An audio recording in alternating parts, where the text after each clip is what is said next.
Hadin balakut ka henrius ngi jong kijing toket da kipulet ya ki laingot ki balasya keno don kiti benburi ya kisaki kisatar bat kumjuru ya kitiar bala pendon kam da uraja Raghuvanshi balasya peniap hasora bala suba don ketiru da ka kurim jongu ka sonam Raghuvanshi lembat ki parlok jongka kipulet henne ka janmet ka arteri kunaitung kilawan rabyang ya kini ki laingot chaying kasari District Session and Judge Shilong bat kini kelaingut ikentup ya Shilom James Lokendra bat Balbir nagleng jong kaying kasari kalarai ban Phah kat sausngi ya Shilom James ha judicial custody kat bai ya ki arngot pat kata Lokendra bat Balbir pat nyausngi ha judicial custody.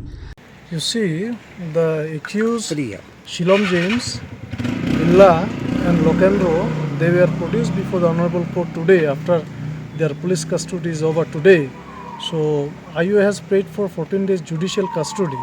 and after hearing at length by the prosecution side, I appeared, and from legal aid Mr. Sudip Rana appeared. So after hearing at length, court has remanded Shilom James 14 days judicial custody and other two accused, that is Lokendra and Phah, for 7 days judicial custody.